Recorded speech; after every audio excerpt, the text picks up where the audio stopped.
Stugotz, I was informed by people who handle such things at Meadowlark Media that Meadowlark Media, in your honor, is presently constructing an actual bandwagon in the event that our show wants to be in the parade near Sawgrass Mills Mall. Swinging around by Pat Salerno Drive. A bandwagon that could be in the parade. You attended your first game last night. It was great. You ate ice cream. You found it all to be magical. You were amazed that people would like a hot goalie. It was a bit of a surprise to you that people... There are 3 guys there. They have Bob written across their chest. B-O-B. It's. I mean, they're shirtless the entire game. A lot of people have fallen in love with Tkachuk and a variety of different players on the team because the bandwagon is getting more and more crowded. Billy watched a game the other day. I watch all the games. What are you talking about? I've been in on this team. Yeah. For how long? I mean, since they've been in it, I've been in on this team. Yeah. When you guys were there and you were saying, oh, they're going to lose the boss, I'm like, I don't know. Not so fast, my friend, because I like Lee Corso. So after Boston is when you started paying attention? No, I was watching before Boston. I was telling you, when you guys were quitting on this team, same thing with the Heat, I was saying, just, wait and see. Let's see how this whole thing plays out. Wait and see approach. Mm-hmm. We are going to try and get in the parade if they get that far. We've been invited. Stugotz and I have been invited to the parade should they win it. We'll include the entire show, of course. But Well, Steve Goldstein, the voice of the Florida Panthers, did say if we could produce a bandwagon, he has the pull. He would be able to get us in the parade. So that is a great sign for us. I also asked him if he could help me out. I want to bang the drum. We have to do better than Jeff Conine for the Stanley Cup. Would that be better than I'm not Jeff? sure. I just want to bang the drum. It looks fun. I mean, they should have you bang the drum, Chris. Thank you. I will also say that Goldie did tell you that he saw the plan should they had won in 1996, and it would be a boat parade. So a bandwagon would not help us in a boat parade, which may be why we were told if you get a bandwagon, you could be in a parade because it's a boat parade. So we wouldn't be able to do anything with it. What's the equivalent? What's the boat equivalent of a bandwagon? Is it like a little dinghy being pulled along behind another boat? What if we got one of those like floating tiki bars and we were just like floating behind like a parade? Are we on our pedaling? tiki bar? Are we pedaling? That's it. Oh yeah, it's a pedal boat. Yeah. It's a pedal boat. Good idea. Like a bachelorette party. What? He's right, though. He's right. In Yeah. Nashville? In Nashville. They Or have just a those- Tuesday in Nashville. Yeah, right. And you know it. I mean, come on. Nice hat. What? Where'd that come from? A boat parade is a bad idea for a championship parade. I'm sorry. I know we're on the water, but it's a great idea. we have If roads. you got, I mean, it would be around the Las Olas Winterboat Parade route. I mean, it was pretty cool when Tom Brady was on the boat getting really drunk, and Gronk was catching Lombardi trophies from boat to boat. here's the problem with a boat parade, okay? Imagine being a fan of America's Cup sailing. Okay, you're a spectator on a distant shore. What excitement are you getting out of watching the America's Cup as a live spectator? With a boat parade, the boats are off in the distance. You're on the shore clapping 200 yards away. There's no visceral feeling. Like when you have a championship parade down Biscayne Boulevard, like we've seen 3 times with the Heat, you're right there. You're in the middle of it. You feel like you're a part of the parade. You're not just watching it with binoculars. Boat parade, bad idea. He's right. Thank you. The only way I get what you're saying. It's like the people's parade. It's like boats are expensive. Yes. You have to be able to lose money to have a boat. So how can you expect? But what if the city rented out like party boats or had a big barge, like a flat? Well, this is Charlotte. This is your general unfamiliarity with where this all is. It should all be airboats. Like, this is marshland. This is not some scenic. I don't think Charlotte understands. Yeah, but we're going to bring geography. Back Russell. Well, just our area of South Florida, where that arena is. You're really sticking it out in the Everglades. It's going to be Fort Lauderdale. It is the Everglades. This is not going to be a parade in the Everglades. If it's by Sawgrass, That would be great. Yes, this is but where it should be. If it's a boat parade, it should be absolutely through long grass. Pythons. Yes, absolutely. Alligators, crocodiles. But if you're talking about where that arena is, It's not for, like, I understand this is Broward's team, but the parade's going to be in East Broward. It's not going to be anywhere near the arena. Why? Because you need airboats. But this parade will take place near Capone's. Dan, I hate to say this, but you're right. I don't have any idea of where the places are that we're talking about. And I don't think most of the audience understands how funny it is that the Panthers are doing this to Canada and people who love hockey. This is hilarious. Sunrise. This is hilarious for both teams because they're 8 seeds and they're not, outside of the Bruins series, they have not really been challenged. And in the Panthers and more recently the Panthers case, but also the last series against the Knicks, they're doing this, thrashing these teams, and I don't think they're playing particularly well. Oh. Like, the Heat have been spectacular this series against Boston so far, but the Panthers, I mean, look at their last few games. They're all eking it out by one goal, and they're not playing really well offensively. They're super clean. They're super poised. Defense is great. Bob's incredible. But this attack that we had in the they were outplayed last night, correct? We've been outplayed. Yeah, we had 17 shots to, 32? 32, yeah. They parked the bus in the third period. Look, they had to do so without Barkov. They had to win that game without Barkov, which is pretty big. And I don't know. We'll see what happens. Should the Panthers rest their starters for Game 4? What's wrong with you guys? Like, why is nothing ever good enough? These are two teams that you thought were not going to make it this far, and now they're still doing it. Like, well, I wish they were doing it better. I wish they were more dominant. I think Mike's larger point. I guess I'm speaking for him, but I would say that what he's just saying is, do you understand that the Heat's chief advantage against the Nuggets is sorcery? That all of this stuff is hard to explain. It's hot goalie and Jimmy Butler going crazy, and also it helps that the Celtics are falling apart and the Heat are well coached. But it's a bit confusing to see teams that we don't really believe or have not believed in South Florida, even though one of them deserves our belief as an institution. Yeah. The other one has earned its mistrust because it's been mismanaged for many, many years. But as an 8 seed, like I'm not demanding more. I'm actually giving them compliments that they've done this, and they haven't really played to their ceiling yet, which is crazy. Since Boston, really.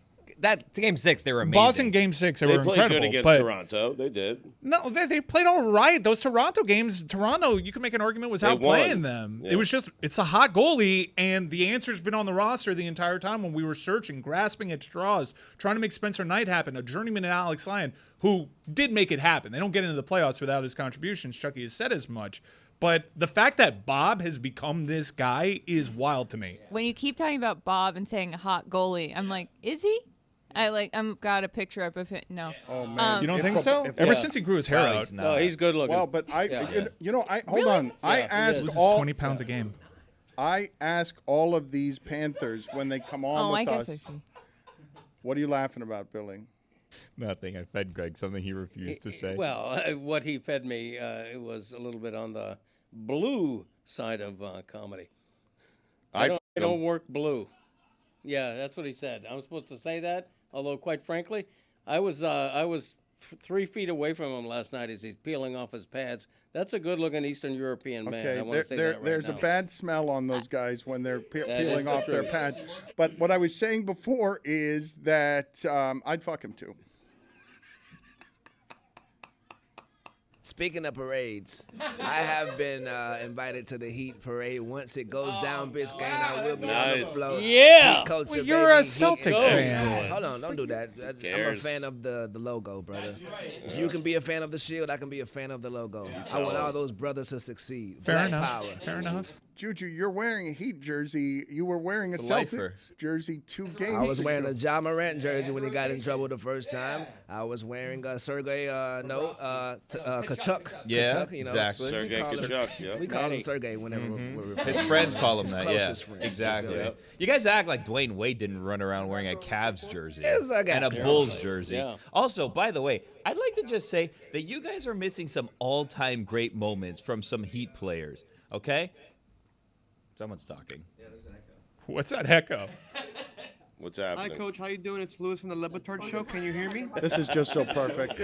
This is the incompetence of video. It's always Louis, around. we can hear you. It is. No, I want everyone let's to hear what hear he has this. to No, say. I want everyone What to does hear. Coach have to Video's say? not even working this week, but Louis is here to foul things up from the shadows of the beyond while preparing to get George Karl for us. Hi, Coach. How's it going? What I was beginning to say before I was interrupted by Louis, who will get on this show by any means necessary, is because I enjoy asking all of these Panthers players, hey, when you're walking around, are you actually famous in South Florida? Bobrovsky wearing a mask? No chance.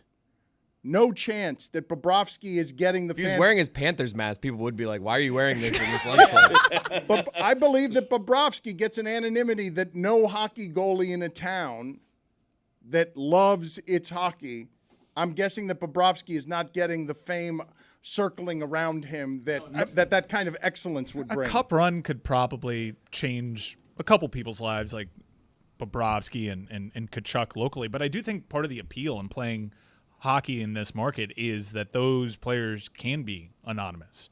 They can go out. We saw the trouble that they got into when they were getting swept by Tampa about in a real hockey town, how a bunch of them recognized them at Mons Venus, and it became a whole thing, and Brunette had to come out in front of the microphones. Like, that's what life is in Tampa. Tampa knows what everyone looks like. They know what the backup goalie looks like in Tampa. We've got a long way to go as a hockey town because we haven't had moments like this. That's been is that George that Karl Lewis again, or is No, that I George think that was Karl? George Been Karl. George, yeah. Coach, you all right? Probably George. Is that George Karl? Like my Zoom pod is not on, and I'm hearing It was definitely Coach Karl. George. You can see George. Yeah. Video, get your together. Like, It's just a groan. just get out of the way. I just heard. Hi, everybody. George is eating something. We'll get to George Karl in a second. I was making a point about Mons Venus, and it was rudely interrupted I had by George stats Karl. before, yeah. By a grunting George Karl. We've got to ask him. I mean, we have to ask him because we haven't talked about it yet. He's got to be as confused as the rest of us by Jokic left-footed moving to his left one-legged threes to win series over LeBron and Anthony Davis. Give Spo 8 days. Give Spo 8 Are days. are you up late enough to watch these games, Cody? And you know it. This is the new and unimproved Dan Le Batard Show with the Stugotz. Gamble on by Not clever. DraftKings. This is totally unfair.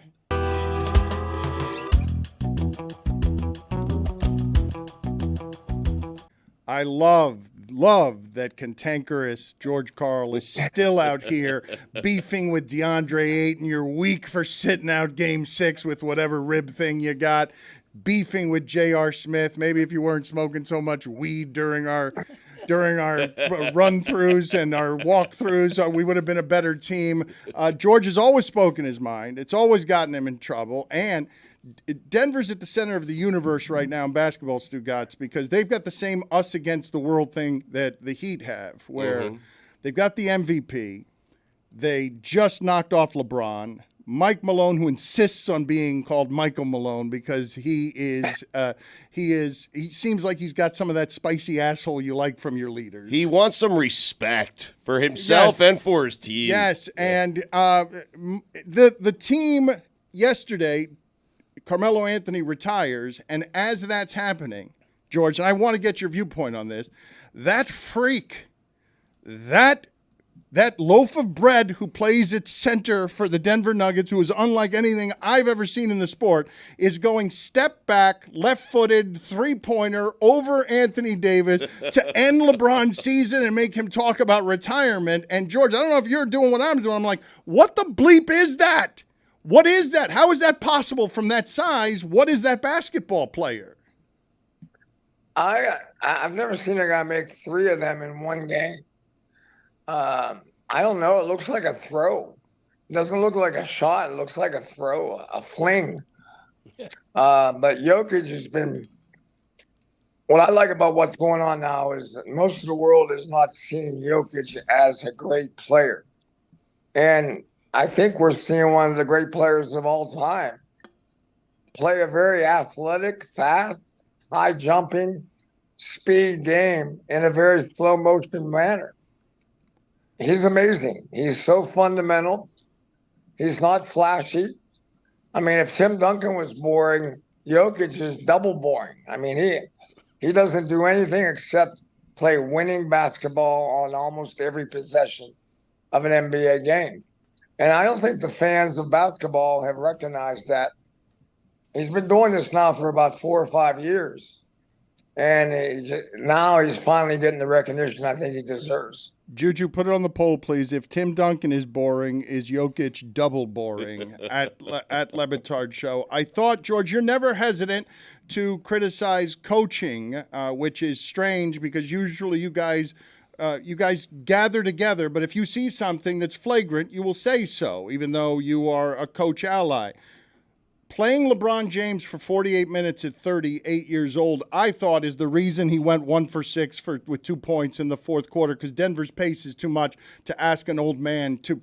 I know he's got to as the superstar, but you did him no favors by making him play more minutes than anyone on the court against the pace of Denver. Of course he doesn't have anything left in the fourth quarter. Well, I just think the alternative is impossible to overcome. I think what you found out as the series goes on, that when you take your best player off the floor, it's how you maintain an even score. And every time LeBron went off the floor, LA had no options. They had no offensive player that could create the game. They didn't have a playmaker that could make a shot for somebody else. Anthony Davis wasn't good enough on the low block. And so LeBron was the only option. And, they were hoping that maybe Russell would give him a lift. Maybe someone else would give him a lift. But the truth of the matter was LA was flawed offensively. And the only guy that really had the ability to do what he did last night was LeBron James. I know Anthony Davis got 40 in game 1, but he hasn't played that way the rest of the way. And the third quarter, I thought LA's big guys missed so many easy baskets around the basket that it really caused a negative energy that LeBron couldn't overcome in the fourth quarter. George, are you buying that he's contemplating retirement? I'm not buying that one. I just think he's talked too much about his kids, how much he kind of wants to play with them. I think what he was telling the truth was he wants to win another championship. I think that's what he said last night. It wasn't that he was going to retire. He says, I want to win another championship in a very subconscious way. And I think he and the Lakers are going to have to figure that out. Their roster is not the easiest thing in the world to figure out. But I thought they did a hell of a job of fixing their team in the middle of an NBA season and almost getting to the finals, which I thought LA should be very proud of the year they had. Which is more likely, based on reading between the lines there, on him seeking the attention immediately after being eliminated in a sweep? Hey, go get me Kyrie Irving, or hey, I'm going to sit out a year and then try and play with my son in a year? I think what he was saying more than anything else, go get me help. I think they thought Anthony Davis would be that guy. He was that guy 3 or 4 years ago in the bubble. But Anthony Davis is not a everyday superstar. He kind of picks and chooses his moments. And I think if they found another top quality player and to go with Anthony Davis, they might be able to do it. They might be able to get out. But the Western Conference is just getting better. I mean, Denver's showing what they're capable of. You got teams like Memphis that are capable, I think, of coming on. The West is only getting better, and I think sometimes LeBron forgets he was in the East for a long time, where he only had to beat 1 or 2 teams. But out West, you got to beat 3 or 4 or 5 teams. George, how do you see a likely Denver-Miami final? I love what Miami is doing. I'll be honest with you. I love Jimmy Butler. I love Erik Spoelstra. I think the culture that we talk about. I love that Miami's playing Denver because you got 2 of the most right now. Butler and Jokic are men. They are standing up for the right stuff of basketball, and they're lifting their teams to a high level of success.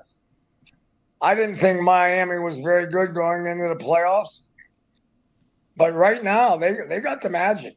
They got some magic in their hand. Are you saying it? Are you saying it, Karl? Are you saying they've got the magic in their hands, the Miami Heat? You are favoring the Miami Heat. Nobody's favoring the Miami Heat. Everyone thinks the Miami Heat cannot keep doing this, and everyone, including me, is wrong at every turn. You're saying you like Miami's chances better than Denver's, probably because their defense is better than Denver's? I'm not saying that. I'm not going to go out totally that way because I love Denver. I want them to win. I think the city of Denver, I'd be great to be a part of that party that would happen. But I believe in momentum. I believe in confidence and connection.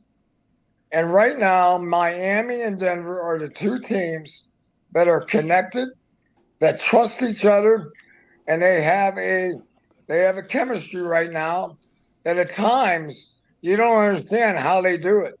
But they've been doing it against really good basketball teams. Boston, Milwaukee. Those two teams are really, really good teams. And they handled them. And a lot of it has to do with Jimmy Butler. But a lot of the guys that are playing really well for him are some of the guys that I don't even know where they went to college. I don't even know where they're from. They're making shots. You know, Kevin Love has gone down there, and all of a sudden he looks like he's a good player again. I don't think I would probably favor Denver in the series, only because I love Jokic and what he does, because he does the same thing that Butler does in a different way, but he does it with a lot bigger team, a lot longer team, and probably even more athletic team. But the one thing Milwaukee has done is they're making the three ball, and the NBA right now, whoever makes the three ball has a hell of an advantage in winning games. George, you know how good Spoelstra is. What do you imagine will be his strategy on Jokic? That's the one I don't like, that matchup, because I think Jokic likes little guys that give him trouble or big guys that have length and strength. And I love Bam. I think he's one of the most efficient basketball players in the NBA. But I don't know how he matches up against Jokic. I don't know their history. So I would think that Spoelstra is probably going to have to come up with some double teams. And maybe I think he might see Jimmy Butler on Jokic somewhere along the way. Dear God. What are you talking about? What are you talking about? I understand why you're saying that, but that doesn't seem like it would go well for anybody. Well, I think the least efficient Jokic is the low post Jokic. I think Jokic, when he's out on the floor and he's giving those handoffs and he's playing point guard, that's where he's the most effective in making his team play best. When they're least effective is when he goes down on the low block. And he's damn good down there. But that's the least efficient offense that Jokic has in his game. And I don't know what Erik will probably mess around with some zone. Maybe there's a box and one action that could give Jokic some trouble. But I think Erik will have some tools in his toolbox. He'll throw some stuff at him. George, is he the best coach in the NBA right now? I would definitely say that over the last 5 years, I think what he has done with their roster, he gets the most out of his roster most of the time. And what I love about him is he's a coach. You know, he doesn't blame players. He goes out and he makes guys better. And he makes them conform to the rules that he thinks makes them win basketball games. And he's got a great leader in Butler in doing that. But Lowry's the same type of player. Bam has become that type of player. And all of a sudden, all their guys out there play the right way, play with a hell of an attitude, play defense, and play together. George, great seeing you. Thank you, sir. Great seeing you again. Thank you for making the time. Okay, Dan, have a good week. And I don't know about these 9 days off. Can you get that fixed for Yeah, us? I'll handle it right during the break. Thank you, sir. Can you get that done with the legal office, please? Thank you. Love you, brother.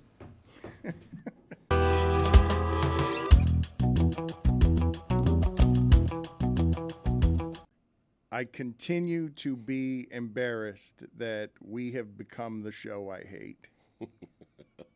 We just did with George Karl an interview. The camera was shaky throughout because of anybody over 50, me included, with a Zoom is a problem in the modern age. It's confounding.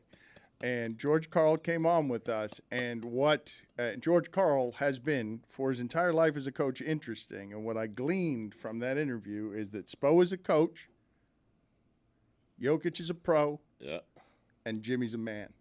Hey, don't forget about the nugget that he gave us about Jokic on the low block. There's also magic in a toolbox. Yeah, it's my kind of interview. I mean, Also, Anthony Davis, not an everyday superstar. That was something. That was. Don't sound so surprised. And Kevin Love is good again. That was something, says Chris Cody. And these are the interviews we're doing. There was a toolbox. Put it on the poll, please, Juju. Is there magic in the toolbox? Because I think there is. Brogdon's still out here. Malcolm Brogdon is still out here saying, well, I know we're down 3-0, but we're the better team. Well, you don't have magic in a toolbox, do you? No, you don't. No, you don't. It's unbeatable. No, your coach doesn't know every time that Spo opens his toolbox and there's magic, your coach gets scared. That's not nice. No, if that's what's happening, though, you tell me what's happening with those Zeller minutes other than that. Zeller's running around out there. He's running around just getting in everybody's way. Zeller is going to be sent out there to handle Jokic. And because there's magic in the toolbox, it's going to work. I just had a vision from deep in the recesses of my brain from childhood of the Barney bag. You remember Barney had a bag and he would open it up and it would be like sparkles would come out of it. That's what I imagined Spo with like the Barney bag. It's Haywood Highsmith. This is the part that you guys, I think, like I have been wrong about everything. Basketball's easy to predict. I said at the beginning of this, it's all not wide open. Milwaukee's clearly the best team. That's where I started my analysis. Then, of course, I figure that they're going to lose to the Bucks. And I expect them to lose to Boston. All the money's in that sport. When all the money is on a big favorite, that big favorite wins almost all the time. Yep. There's one time I can remember Shaq and Kobe lost to the Pistons in 5 games, and we were all stunned. But if all the money's on the big favorite usually wins. It's never down 3-0. The NBA is usually, and I think historically, the most predictable of the sports when you get to the postseason. Maybe we need to reevaluate that because the last 4 postseasons in this sport have been kind of nutty. And maybe we're taking the bubble season and the pandemic season and we're holding them up as outliers. And I thought that what was happening. The bubble and then the shortest offseason in NBA history gave us a pretty, in retrospect, random Suns Bucks NBA final and what felt like a random Heat Lakers final. But now you take these results, and this is the craziest postseason I can ever recall because of these low seeds making these really deep runs. I know the Lakers ended up getting swept, but maybe the NBA has changed. When you watch Jokic play, speaking of the NBA changing, where what you have is you're really going to be wondering in that series, is undersized Bam as good at defense as Jokic is at offense? I mean, historically, how's that matchup worked out for Bam? I know it's been tough. I mean, he's tough on anyone everybody. who matches up with him. But they've never stepped into the ring with a toolbox filled with magic before. Right. Imagining opening your toolbox and you have the run-of-the-mill screwdriver, a hammer, a few lingering nails, a couple of screws, and then Spo opens his and magic. I mean, he wins. Do you think it's more about stopping the other guys, like Jamal Murray, who's had this resurgence? The guy's a triple-double machine in Jokic. I don't know if there's really any stopping him. It's limiting the assists, which is other guys making buckets. Simple equation. If Idris is in Spo's toolbox, L. If Bam is in that damn toolbox, Heat, champions, Biscayne Boulevard, I see you. Okay. Let's go. But I do see that it might be harder for Bam. I mean, this as a matchup for Bam. Robert Williams, they've wrecked Robert Williams to get to the finals last year. They got to get Robert Williams off the court because Caleb Martin is shooting 60% on him. But Brooke Lopez, big, strong, good defender. He gave Bam fits, and this is Brooke Lopez on steroids. This is the most valuable. This would be a tough matchup for Embiid. Stugotz, this is the most valuable player in the league. But again, yes, very logical what you're saying. But does Michael Malone have magic in his toolbox? Because my analysis on why the Heat will win is all defense, which I can't measure, and magic in a toolbox. I do think we're getting ahead of ourselves a little bit. This is So proud an of you. 8-seed Miami Heat team.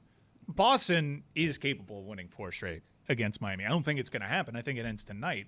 But like we're previewing a Nuggets Heat NBA Finals. Like, what is this world right now? Soft. I think it's a world of broken people, like me. But like, how can you watch that Celtics team and think, oh yeah, they've got a chance? Like 60% of the time it works every time. It's like 0% of the time. Like this is just not going to work.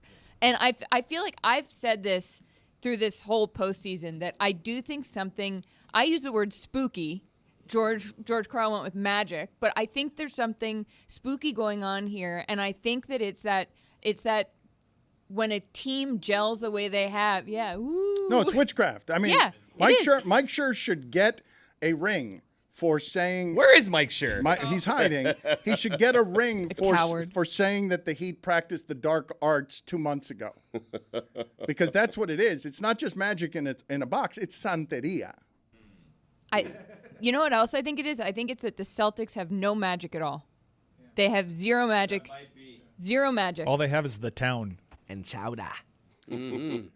Good chowder. Love chowder. They need some legerdemain. No question about that. I was actually thinking last night that it's crazy to me that you don't see just about this story in Miami right now being talked about on the national shows, but then it kind of hit me. If this was happening in Chicago and the Bears and the Bulls, or not the Bears, whatever, the Blackhawks and the Bulls were going on this run, I wouldn't care. You know what I mean? Like, I was thinking last night, like, why aren't people talking about this? What's happening down here is insane, but then it hit me, I wouldn't care if it was another city. So it's one of those things that's super cool for us, but the entire nation is just kind of like, what? I don't even know what's happening down there. Have you been on Reddit? It's pretty annoying that, Chris, that what has happened to the NBA here and this show, outside of Denver and Miami, nobody wants this. Nobody wants this. How much more including interesting? the NBA? Nobody. Nobody. But can't they appreciate what's happening with these two teams? Why? I don't know, because it's random. They're both 8 seeds. Magic in a toolbox. I mean, basketball nerds are salivating at the potential matchup, though. But they're going to be watching the NBA Finals regardless. This won't have mass appeal. But maybe the promotional machine with a 2-week ramp up, if tonight ends in a sweep, will have us believing that Jokic versus Jimmy Butler is appointment television, because they have been the 2 best players on the planet for about a month and a half. Yeah, there's a selling point. But the same is true in the NHL. The nation is not thrilled with the final they're about to get, Florida and Vegas. It doesn't mean it won't be a great final or that there aren't storylines to build it up. This is what I'm rooting for, because George Karl just got done telling us on a shaky video camera handled poorly by Lewis. he just got done telling us that Jokic is double boring Duncan. What needs to happen, if you want to know what will stop making all of this boring, is let me hear the interviews with his brothers now. Let me hear the interviews that will threaten the economy around Jokic. Let them hype it up. And explain to us, hey, your brother, his arms are always bleeding. He used to drink 3 liters of Coke a day. Low. Coca-Cola. Yes, thank you. Coca-Cola. Drink 3 liters of Coca-Cola a day. Your brothers, they carried off Michael Malone, who seems like really bitter for somebody who's winning, like just raging with indignance. How dare you guys cover LeBron and not Mike Malone? Michael. It's his time. The headline right now on First Take is buying LeBron contemplating retirement. I mean, he took it. Of LeBron course. won the series last night in the press conference. He's like, I bothered you before, Mike Malone. Watch this. I might retire. Malone's like, I'm here. You're still not talking about me. But Jokic's brothers, if you're not remembering this from before, the Nuggets, you want to rub two sticks together and get some sparks? The Heat hate Jokic. Jokic, like, from behind, wrecked the body of whichever Morris brother was playing for the Heat back then. We all forget. It was like 50 games the guy missed because Jokic was a dirty player. They were going to kill Jokic if it were not for Andy Ellisberg blocking a threshold. They were going to kill Jokic, and what was going to happen next is Jokic's brother was going to kill the entire Heat organization. Yeah, we were talking about the two of them. Ryan Cortez was openly threatening Jokic's brothers. The two. Allegedly. Please give me Let them after him. Please give me the interviews with those two guys that are totally honest, microphones bared. Let them wreck everything Jokic has been trying to build. I don't like those guys. I don't like them from a couple of seasons ago. And then the nerve to talk crap to Jack Nicholson, taunting Jack Nicholson. So that's the point, Mike. If they did this, if they let him speak, a nation would be glued in 8 days. I feel like of all the people to taunt, Jack Nicholson's like actually kind of a good one. Really? Like, yeah, he can take it. He's sitting there with his hair going like. They ran an old man off the court. Well, I don't know. Do you want to hear? I have the hottest take of all time. Well, that's not true. I think if the NBA does, okay, if the NBA go sit in the penalty box. It's a good take. Go sit in the penalty box. Wait, let her get off We the need to take. work on Come some on. stuff. Penalty box. No, It might be the hottest ever. She's got to learn Just the let it hard fly. way. You never know. She's Come got to on. learn the hard way. It can't be. I've got the hottest take of all time. I'm not But you sure. never Maybe know. It Maybe might not. be. No, either have it or don't. And don't ask us if we want to hear it. Don't tell me you got. Either have it or don't. Don't tell me that you've got it. It's the hottest, but you're not totally sure. We don't know what you're talking about. Get out of here. Give me the take or not. Do you think Mello just texted the Banana Boat Boys group chat? Really? Really? I couldn't have yesterday. Yeah. Always overshadowed. You couldn't let me have yesterday. A day. Also, I thought Mello was retired for 2 full seasons. Same. I did too. I did too when I heard that announcement. Billy tricked me by telling me he was a Hawk. He was a Hawk. He was a Hawk? They even tweeted out his jersey thanking him. They did. Yeah. I don't All think he your played service. a game for them. He was a All your Hawk? service. Yeah. No. Yeah, he no, you're was. fooling me. No, he was a No, Hawk. you're fooling. He wasn't a Hawk. Mike was a Hawk. When was he a Hawk? I have that jersey. Oh, my God.